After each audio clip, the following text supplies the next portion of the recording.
오늘 우리가 함께 묵상할 말씀은 구약성경 사무엘상 2장 17절에서 21절까지 말씀입니다. 구약성경 411페이지 사무엘서 2장 17절부터 제가 읽어보겠습니다. 이 소년들의 죄가 여호와 앞에 심히 크면 그들이 여호와의 제사를 멸치함이었더라. 사무엘은 어렸을 때에 세마포 에봇을 입고 여호와 앞에 섬겼더라.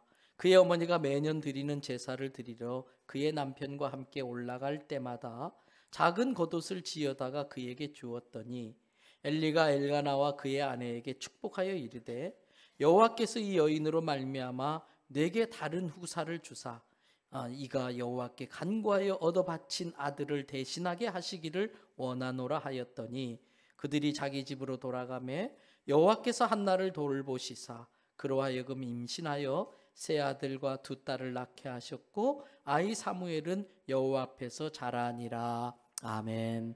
할렐루야.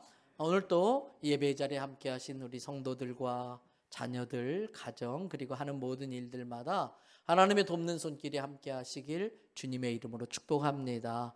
또 이 자리에 나오길 간절히 사모하지만 여러 상황 때문에 함께하지 못해서 있는 곳에서 가정에서 영상으로 예배드리는 성도들에게도 같은 은혜가 함께 하시길 바랍니다.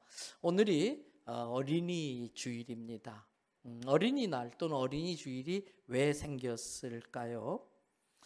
어린이들이 제대로 대우받지 못하고 무시당하고 제대로 교육받지 못했던 시절이 있었습니다. 그래서 어린이들의 소중함을 알고 비록 어리지만 존중하면서 키워야 된다는 것을 이렇게 일깨우려고 이런 날을 만들었을 것입니다. 그런데 이제 많은 시간이 지나서 사회가 바뀌었습니다. 요즘은 아이들이, 자녀들이 뭐인 세상이에요? 상전인 세상이 되고 말았어요. 아이들이 상전인 세상이 되고 말았어요. 그러다 보니까 과잉 보호가 문제가 되고요. 또 지나친 사교육, 과잉 교육이 문제가 되고 있습니다. 그런 관점에서 이제 어린이 주의를 지킨다든지 어린이날을 지키는 것은 어린이의 소중함을 강조하기보다는 어린아이를 바르게 키워야 된다고 하는 것에 강조점을 둬야 할 것입니다. 오늘 본문을 보면 두 가문의 이야기가 나옵니다. 첫 번째 가문은 제사장 엘리의 가문입니다. 두 번째 가문은 엘가나라고 하는 남자와 한나라는 여자가 이루고 있는 가정입니다. 먼저 제사장 엘리의 가문을 살펴보겠습니다. 제사장은 아무나 할 수 있다 없다?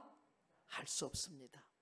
그래서 제사장이 된다고 하는 것은 하나님의 특별한 선택이고 은혜입니다.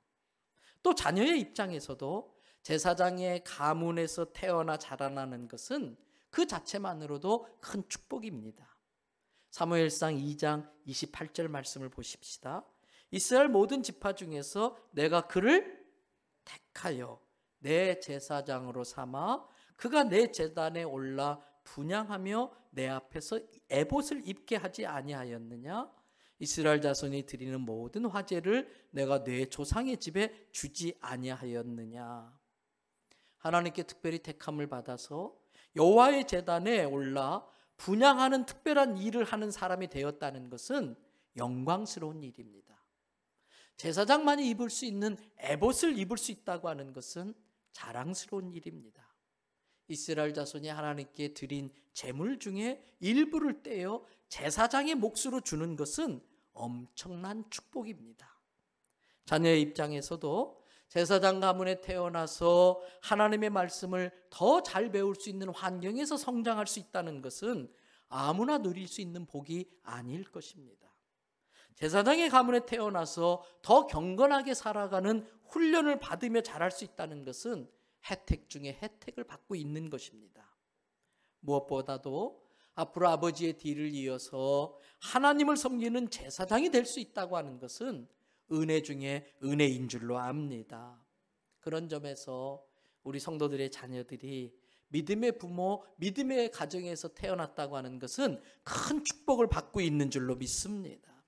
그런데 엘리 제사장의 두 아들은 그러한 은혜를 스스로 자기 발로 다 차버리고 맙니다. 오늘 본문 사무엘상 2장 12절을 보시기 바랍니다. 엘리의 아들들은 어때요? 행실이 나빠 여호와를 알지 못하더라. 엘리의 두 아들들은 제사장의 가문에서 성장했음에도 불구하고 여호와 하나님을 제대로 알지 못했습니다. 사랑하는 성도 여러분, 그러면 어떻게 되는지 아세요? 행실이 나빠진대요. 행실이 나빠집니다. 엘리의 두 아들들이 어떤 짓을 했는지 보겠습니다. 먼저 제사에 대한 내용이 나오는 성경이 레위기서 7장입니다. 거기에 나오는 여러 성경 구절 중에 제사와 관련된 몇 가지 구절을 확인하고 나가겠습니다. 레위기 7장 23절 25절입니다. 이스라엘 자손에게 말하여 이르기를, 모세를 통해서 하나님께서 이스라엘 자손에게 하신 말씀입니다. 너희는 소나 양이나 염소의 기름을 어떻게 해라? 먹지 말라. 25절, 만일 사람이 여호와께 화제는 불을 사용해서 드리는 제사예요. 화제로 드리는 제물의 기름을 먹으면 그 먹는 자는 자기 백성 중에서 어떻게 된다? 끊어진다, 죽는다. 물론 우리는 신약시대를 살고 있기 때문에 이제 더 이상 구약에 매이지는 않습니다. 그러나 구약에는 피와 기름은 먹지 말라고 그랬어요. 죽는다고. 그런데 의학이 발달하고 나니까 요즘은 이 종교적 차원에서도 아니고 의학적 건강적 측면에서도 그것이 굉장히 일리 있는 이야기라는 것을 과학이 우리에게 밝혀주고 있지요. 어찌됐든 이 기름은 하나님의 몫이라는 거예요. 그래서 레위기 7장 30절 31절을 보세요. 여호와의 화제물은 그 사람이 자기 손으로 가져올지니 곧 그 제물의 기름과 가슴을 가져올 것이요, 제사장은 그 가슴을 여호와 앞에 흔들어 요제를 삼고, 요제는 하나님 앞에 흔들어 바치는 제물이 요제예요. 요제로 삼고 31절, 그 기름은 어떻게 하라고 그랬어요? 제단 위에서 불살하라. 그러면 그 연기가 올라가면 하나님이 자기의 것으로 받으시는 거예요. 그리고 가슴은 아론과 그의 자손에게 몫으로 돌려라. 계속해서 34절을 보세요. 내가 이스라엘 자손의 화목제물 중에서 그 은든 가슴과 그 든 뒷다리를 가져다가 제사장 아론과 그의 자손에게 주었나니 이는 이스라엘 자손에게서 받을 영원한 소득이니라. 하나님이 레위 지파 중에서 제사장을 세우면서 12지파 모든 지파에게 먹고 살 분깃, 기업을 줬지만 11지파에겐 줬지만 레위 지파에게는 분깃을 주지 않았어요. 왜?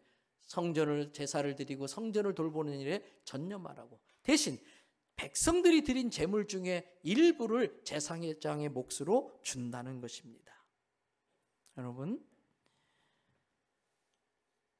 그런데 오늘 다시 본문으로 돌아와서 엘리의 아들들이 어떻게 했는지 사무엘상 2장 13절에서 16절로 한번 살펴보겠습니다. 그 제사장들, 엘리의 두 아들들이 백성에게 행하는 관습은 이러하니, 관습은 뭐예요? 한두 번이 아니라는 거예요. 여러 번 그렇게 해서 익숙해져서 관례가 되어졌다는 거예요. 어떤 사람이 제사를 드리고 그 고기를 삶을 때에 제사장이 보낸 사환이 손에 3살 갈고리 삼지창을 가지고 와가지고 14절, 냄비나 솥에나 큰 솥에나 가마에 그것을 푹 찔러 넣어가지고 갈고리로 걸려 나오는 것을 제사장의 몫으로 가져가 버리는 거예요. 또 15절 보세요. 뭐 하기도 전에? 기름을 하나님께 드치게 하여 태우기도 전에 제사장의 사환이 와가지고 제사 드리는 사람에게, 야, 아직 삶기 전에 날 것을 내놔. 제사장이 고기 구워드릴 거니까 삶지 않은 거 내놔. 16절, 그 사람이 무슨 소리야? 기름은 하나님의 몫이야. 하나님께 먼저 드리고 나서 가져가도 가져가. 그랬더니 이 자식이 제사장이 갖고 라는데. 이게 엘리의 두 아들들이 한 짓이에요. 배고파서 그랬는지 만난 것을 골라 먹고 싶어서 그랬는지는 모르지만 엘리 제사장의 두 아들들이 그런 짓을 해요. 그리고 또 성전에서 수종드는 여인들에게 못쓸 짓을 합니다.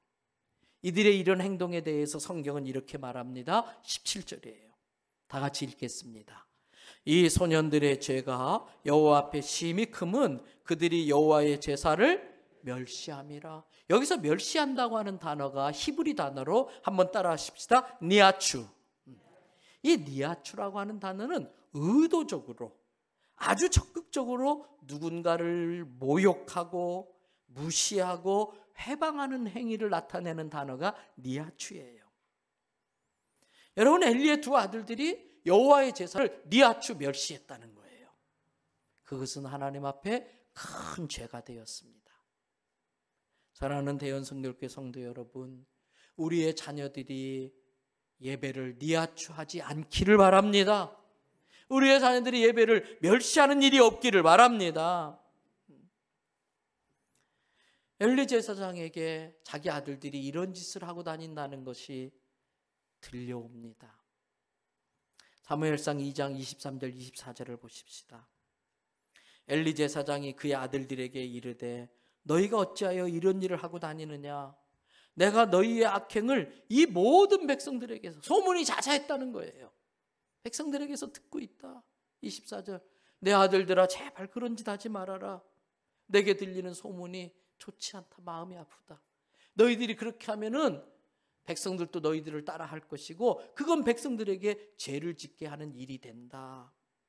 그런데 엘리가 이렇게 간곡하게 말하는데 그 다음 9절 25절 중간부터 보세요. 그들이 자기의 아버지의 말을 어떻게 했다? 듣지 아니했다. 이는 여호와께서 그들을 죽이기로 뜻하셨음이라. 죽이기로 이미 하나님이 작정했다는 거예요. 아버지의 말을 듣지 않습니다. 왜? 이미 엘리는 자식들에게 아버지의 권위를 잃어버리고 말았어요.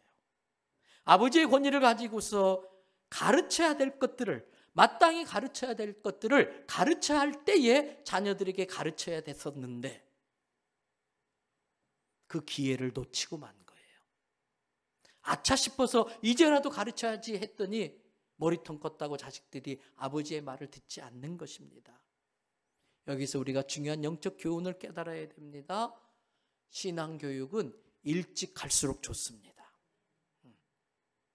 아직 어리다고, 귀엽다고 마땅히 가르쳐야 될 것들을 그때에 가르치지 않으면 다음에 가르칠 기회가 없습니다. 이미 늦고 만 것입니다.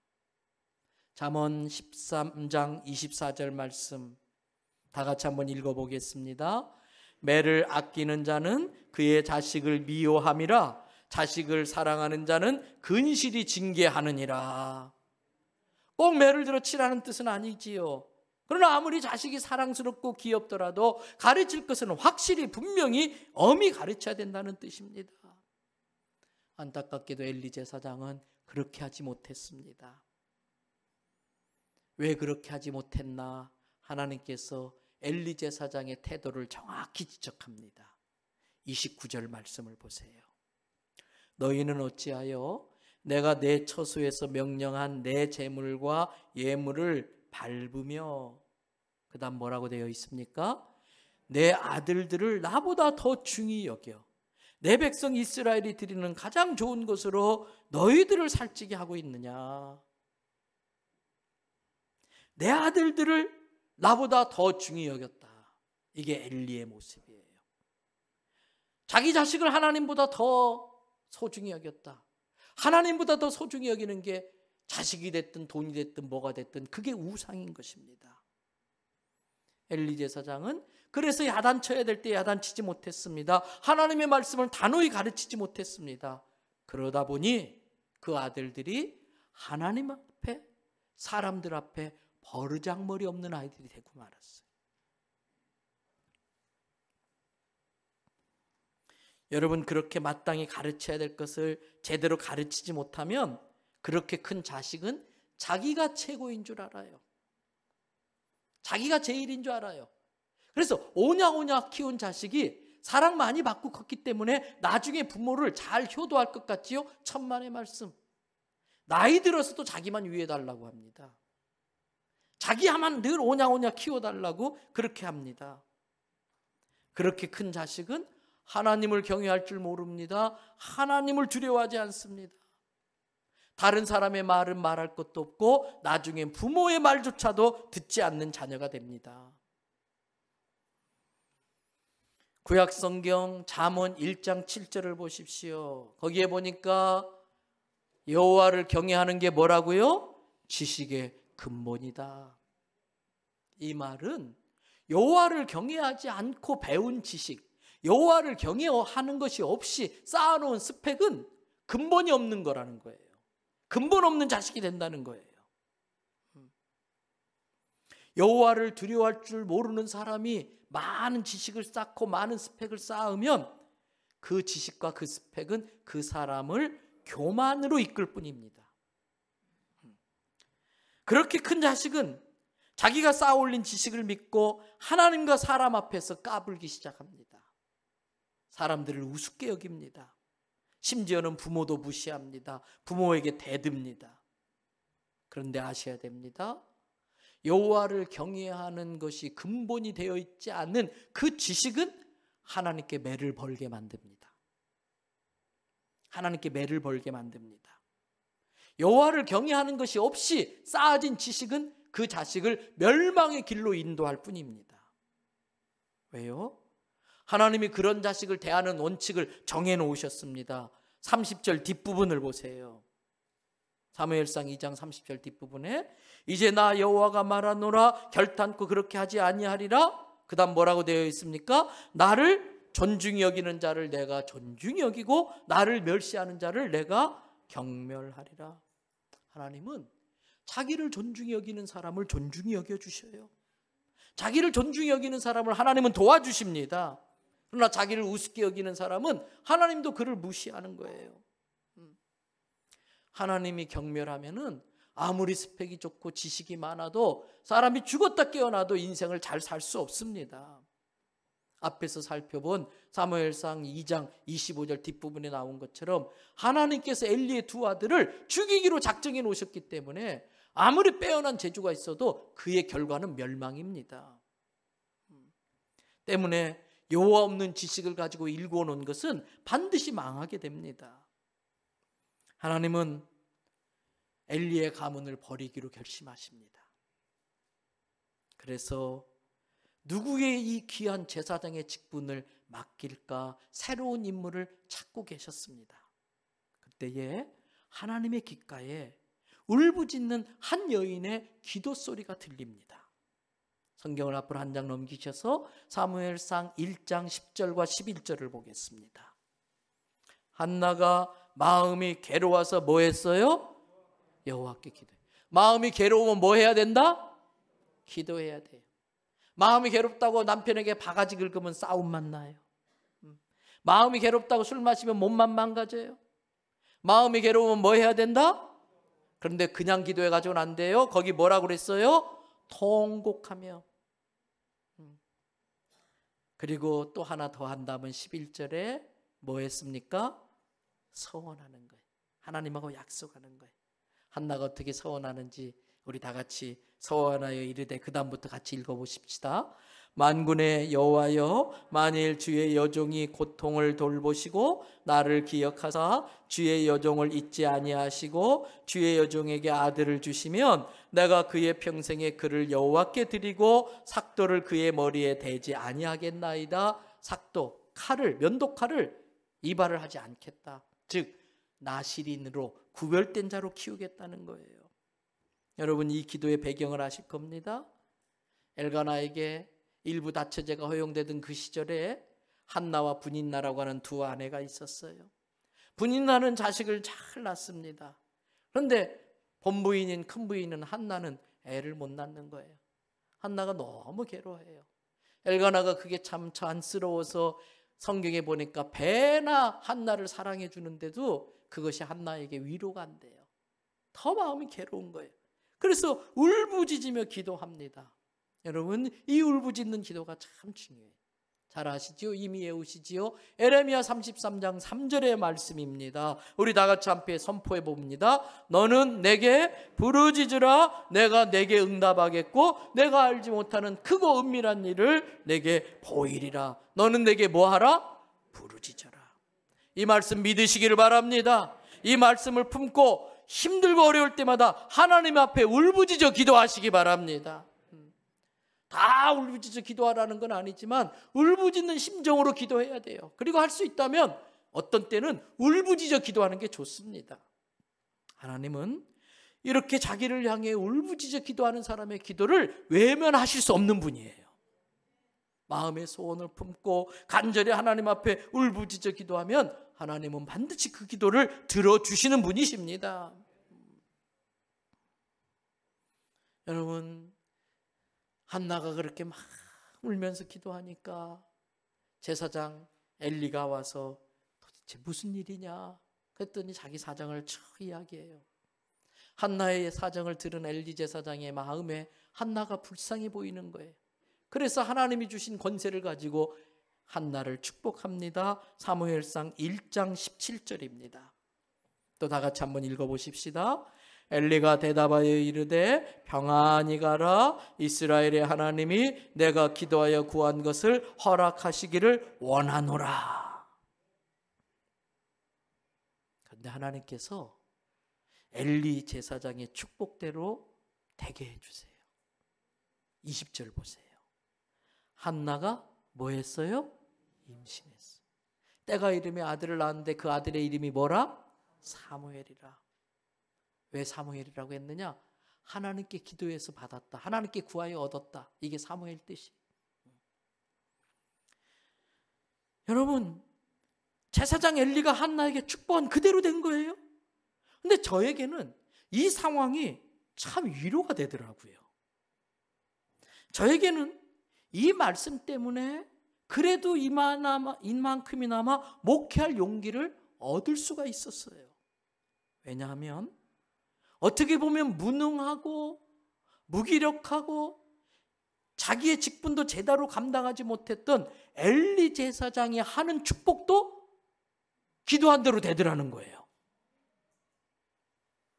여러분, 엘리 제사장에게 많은 문제가 있는 걸로 보여지는데 어떻게 그런 엘리 제사장의 축복도 하나님이 들어주실까? 답은 엘리 제사장 그 사람 자체에게는 많은 문제가 있을 수 있습니다. 해결되지 못한 죄가 있을 수 있습니다. 실수와 잘못이 있을 수 있겠지만 그런 엘리 제사장이지만 그의 입을 통해서 선포되는 하나님의 말씀에는 문제가 없기 때문에 그렇습니다. 하나님은 그 사람 때문이 아니라 그 사람에게 맡긴 직분을 놓고 하신 약속이 있기 때문에 좀 문제가 있는 제사장의 축복 기도라도 그렇게 약속을 지켜주시는 것입니다. 앞으로 신앙생활을 해나가다 보면 사람에게 시험 들 일이 많지요. 목회자에게도 상처를 입을 수 있고 또 존경했던 장로님들에게 상처를 입을 수도 있겠지요. 왜? 목사도 인간인지라 완전하지 못해요. 부족한 게 많이 있어요. 그런다 할지라도 그 목사의 목회자의 입에서 선포되어지는 말씀이 하나님의 말씀이라면 아멘으로 받으시기를 바랍니다. 하나님의 말씀에는 하자가 없습니다. 다시 한나의 이야기로 돌아오겠습니다. 한나는 그렇게 기도해서 얻은 아들, 첫 번째 아들, 눈에 넣어도 아플 것 같지 않은 그 아들을 어느 정도 성장하자 성전으로 데리고 갑니다. 엘리 제사장에게 인사를 시킵니다. 그리고 말합니다. 한나가 엘리 제사장에게 하는 말입니다. 사무엘상 1장 26절에 28절. 한나가 이르되 내 주여 당신의 사심으로 맹세하나이다. 나는 여기서 내 주 당신 곁에 서서 여호와께 기도하던 바로 그때 그 여자입니다. 27절. 제가 여기 서 있는 이 아이를 위하여 이렇게 기도하였더니 내가 구하여 기도한 말을 여호와께서 내게 허락하셔서 지금 이렇게 아이가 컸습니다. 이렇게 아이를 내가 얻었습니다. 28절. 그러므로 나도 여호와도 그러셨으니 하나님께서도 자기가 약속한 바를 신실하게 지키셨으니 나도 여호와께 서원한 대로 그를 드리겠습니다. 그의 평생을 여호와께 드리나이다 하고 그가 거기서 여호와께 경배하니라. 한나가 힘들고 어려울 때 울부짖어 기도했어요. 그때 서원을 했는데 지금 그 서원을 지키고 있는 것입니다. 그리고 사무엘로 하여금 어릴 적부터 오늘 설교의 제목이 뭡니까? 설교의 제목이 뭐예요? 여호와 앞에서. 사무엘로 하여금 어릴 적부터 여호와 앞에서 하나님을 섬기고 하나님을 경배하며 어릴 적부터 여호와 앞에서 자라게 만들고 있습니다. 사무엘상 2장 18절을 보겠습니다. 사무엘은 어렸을 때에 세마포 못이, 아주 가는 못이, 세마포 에봇, 제사장이 입는 그 에봇, 제사장 흉내내는 거예요. 제사장 옷을 조그맣게 만들어서 해마다 그거 만들어 입히는 거예요. 그런데 이 사무엘 이야기 바로 직전에 17절을 보세요. 누구 이야기 나오나? 이 소년들의 죄가 여호와 앞에 심히 크면 그들이 여호와의 제사를 멸시함이더라. 엘리 제사장의 두 아들 이야기 바로 이어서 사무엘 이야기 나와요. 25절 26절도 보세요. 25절 중간부터 그들이 자기 아버지의 말을 듣지 아니하였으니 이는 여호와께서 그들을 죽이기로 뜻하심이었더라. 그리고 이어서 26절에 누구 이야기 나와요?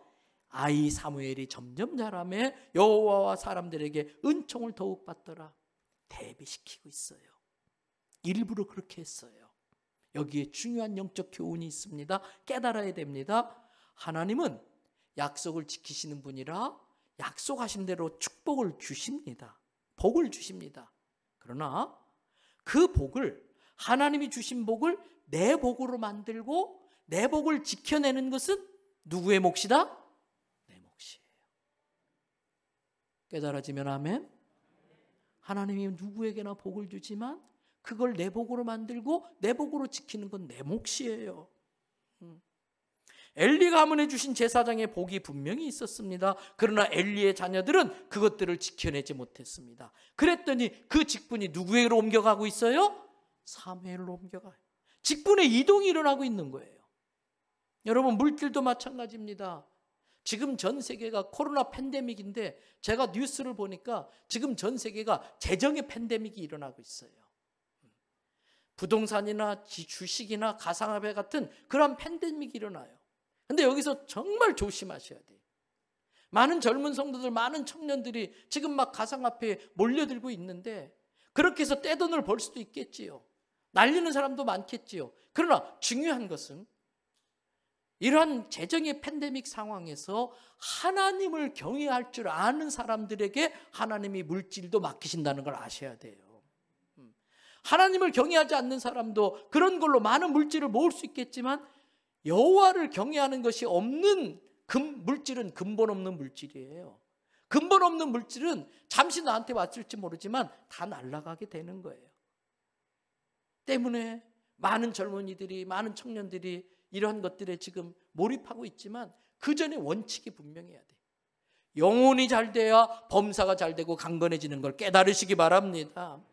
그러므로 내게 주신 복이 무엇인지를 알아야 되고 소중히 여겨야 됩니다. 왜 그 복을 주셨는지 알아야 돼요.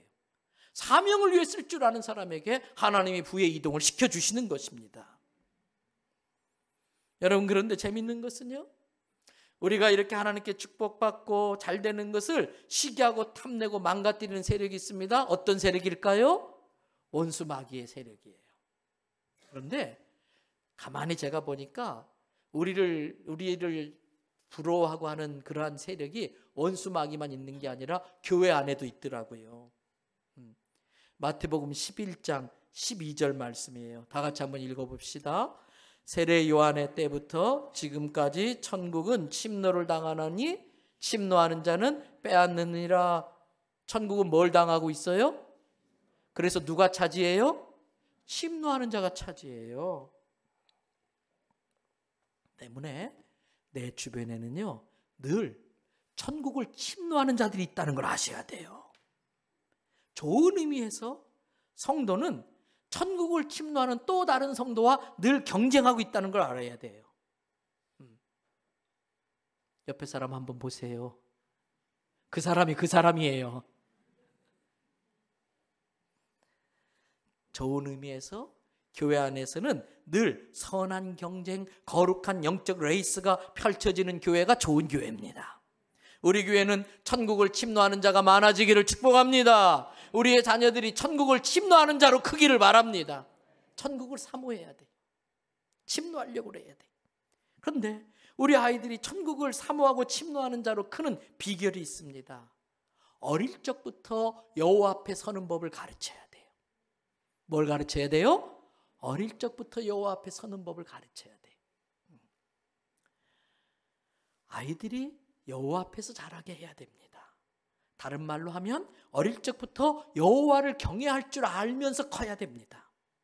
이제 말씀을 마무리하면서 어떻게 여호와를 경외하는 법을 아이들에게 가르칠 것인가 몇 마디 말씀을 드릴 거예요. 첫 번째는 아이들의 마음속에 믿음을 심어줘야 됩니다. 어떤 믿음입니까?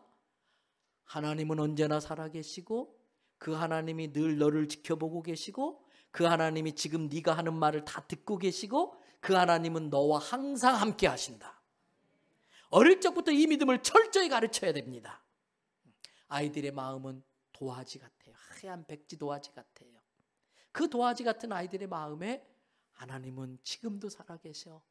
하나님은 너를 늘 지켜보고 계셔. 너의 말을 다 듣고 계셔. 하나님은 항상 너와 함께 하셔. 이 믿음을 완벽히 심어주시기를 바랍니다.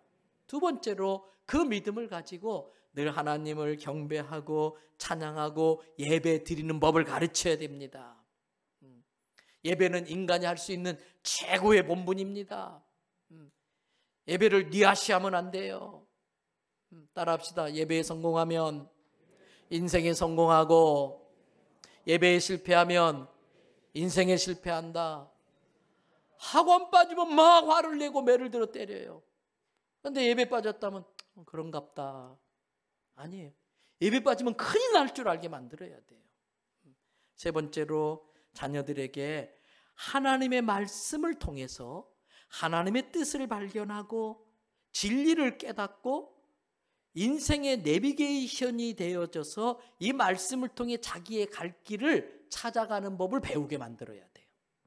그러려면 우리 아이들로 하여금 정기적으로 규칙적으로 날마다 영의 양식인 하나님의 말씀을 읽는 습관을 길들여줘야 돼요. 그 훈련을 시켜줘야 됩니다. 그러면서 하나님의 말씀을 따라 사는 길이 얼마나 재밌고 얼마나 소중한지를 깨닫게 만들어야 돼. 느끼게 만들어야 돼.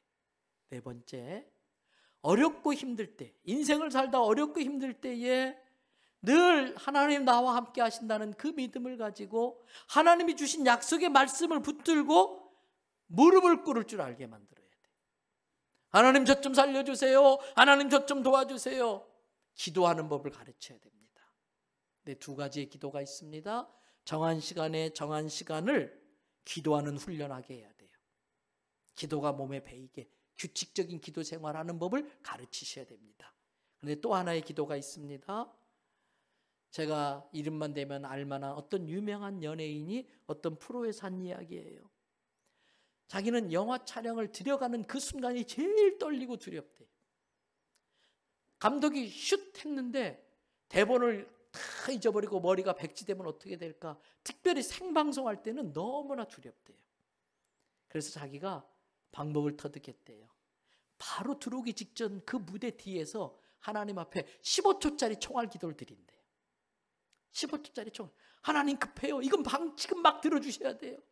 하나님 저 무서워 죽겠어요. 하나님 머리가 백지장 같아요. 하나님 도와주세요. 막 발을 동동 구르면서 총알 기도를 하면 갑자기 마음이 담대해지면서 편안해지는 걸 느낀다는 거예요. 우리 아이들이 어떤 어려운 일을 당하는 순간 첫 마디가 하나님 이렇게 나오게 만들어요. 하나님 저 좀 도와주세요. 살려주세요. 어디서나 언제나 바로 무릎을 꿇을 줄 알게 훈련시켜야 돼요. 다섯 번째, 우리 아이들이 성령님과 친밀하게 지내는 법을 배워야 됩니다. 성령님은 예수님께서 우리를 도와주시기 위하여 보내주시는 예수님의 영입니다. 그 성령님을 존중하고 환영하고 또 그 성령님과 인격적인 교제를 나누면서 성령님 내가 많이 슬퍼요. 저랑 놀아주세요. 성령님 내가 막 헷갈려요. 어떤 게 진짜인지 분별할 수 있게 해주세요. 성령님 제가 결정장애가 있어요. 이럴 땐 뭘 선택해야 될지 좀 구체적으로 알려주세요. 아주 친밀해야 돼요. 성경은 약속했어요. 그 성령님이 예수님이 말씀한 것을 생각나게 해주시고 또 기억나게 해주시고 그 성령이 우리를 이끌어 주시는 것을 믿으시기를 바랍니다. 6번째, 우리 아이들의 마음속에 늘 예수님의 사랑이 머물게 해야 됩니다. 여러분, 공부도 열심히 해야 돼요. 그런데 앞으로 시대는 공부 잘한다고 성공한 시대는 흘러간 것 같아요. 이제는 생각지도 못한 방법들로 막 물질이 막 돌아다니고 있어요. 그런데 앞으로의 시대는 가슴이 따뜻한 아이, 마음이 예쁘고 착한 아이들이 성공하게 되어 있었어요. 옛날에는 그런 아이가 자칫 잘못하면 바보 취급받고 아주 그냥 짓밟히기 쉬운 시대였었어요. 그런데 요즘 세상은 하나님께서 인터넷이라는 걸 개발하게 해주셔가지고 이제는 아무도 함부로 건들면 안 돼요. 발칵 세상이 뒤집혀요. 옛날엔 갑질에도 표시가 안 났어요. 그래서 앞으로 시대는요, 마음이 따뜻한 아이, 착한 아이들이 잘 되게 되어 있어요. 보호받게 되어 있어요. 그래서 우리 아이들로 하여금 아까 말씀을 배웠으면 말씀을 실천하는 법을 가르쳐야 돼요. 내 것을 나누어 줄 줄 알게 가르쳐야 돼요. 어려운 사람이 있으면 아이들의 손을 통해 직접 가서 나누어 주고 베풀어 주는 법을 가르쳐야만이 그런 아이들이 앞으로 하나님께 크게 쓰임 받는 거예요. 하나님이 자신이 육신이 되어서 자기를 우리에게 내어준 것처럼 내 것을 남에게 줄 줄 아는 아이들, 마음이 예수님 마음 같은 아이들이 하나님께 쓰임 받게 되는 거예요. 7번째, 하나님과 사람 앞에 머리를 조아릴 줄 알게 가르쳐야 돼요.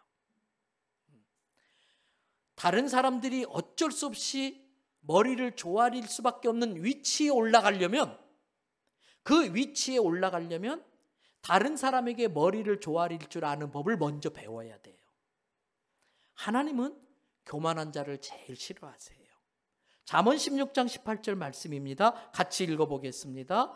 교만은 패망의 선봉이요 거만한 마음은 넘어짐의 앞잡이이니라. 그런데 하나님만 교만한 자를 싫어하는 게 아니라 사람들도 교만한 자를 싫어해요.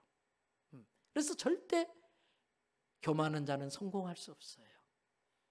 남에게 머리를 숙이는 법을 배워야 남들이 머리를 숙일 수밖에 없는 자리에까지 하나님이 올려주시는 거예요. 마지막 8번째로 은혜를 구하는 법을 배워야 돼요. 이것은 오늘 주보 1면에 제가 소개해드린 글, 1200년경 중반에 이렇게 계셨던, 활동했던 대성서학자 보나벤투라라는 분이 있습니다. 이 보나벤투라는 하루를 시작할 때마다 날마다 7가지의 은혜를 하나님께 구하고서 하루를 시작했대요. 저는 우리 성도들도, 우리 성도들의 자녀들도 이 보나벤투라처럼 이런 7가지 은혜를 구하며 사는 아이들이 되길 바랍니다. 첫 번째, 마음을 밝히는 데 필요한 말씀을 이해할 수 있는 능력을 달라고 기도했습니다. 둘째, 어떤 것이 주님의 길을 따라가는 것인지, 주님의 발자취를 따라가는 것인지 분별력을 달라고 기도했습니다. 그리고 사단이 협박하고 유혹하고 공격해 올 때에 사탄의 요구를 물리칠 수 있는 용기를 달라고 기도했습니다. 그리고 말씀대로 살다 보니까 세상과 다르게 살 수밖에 없는데 그래도 용기를 내어서 세상과 다르게 살아가는 거룩함이 있게 해달라고 기도했습니다. 5번째로 자비로운 마음을 품을 수 있는 경건함.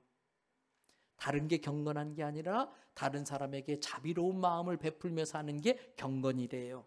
6번째, 죄의 결과. 이렇게 죄를 짓고 살면 어떻게 될까? 그 죄의 결과를 두려워할 줄 아는 마음을 달라. 마지막 7번째, 내가 죄를 지었다 할지라도, 때로는 내가 실패했다 할지라도 여전히 하나님은 나를 사랑하신다. 하나님의 지혜를 깨닫는, 하나님의 사랑을 깨닫는 지혜를 달라고 기도했다는 거예요. 여러분, 앞에서 말씀드린 그러한 8가지, 우리 아이가 여호와 앞에서 그렇게 하나님을 경외할 줄 알고 하나님을 예배하고 말씀을 사모하고 말씀을 먹으면서 그 말씀 붙들고 기도하고 성령 충만하면서 또 자기의 것들을 나눌 줄 알고 언제든지 하나님 나를 도와주세요 무릎을 꿇고 은혜를 구할 줄 아는 아이로 크면 어떻게 될까? 이렇게 됩니다. 6절 말씀 다 함께 읽습니다. 아이 사무엘이 점점 자라매 여호와와 사람들에게 은총을 더욱 받더라. 할렐루야. 사랑하는 대연성결교회 성도 여러분, 한나 같은 부모가 되시기를 바랍니다.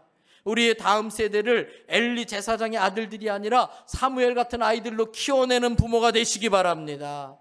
우리의 다음 세대, 우리의 자녀 세대가 사무엘 같은 인물들로 자라나기를 주님의 이름으로 축복합니다.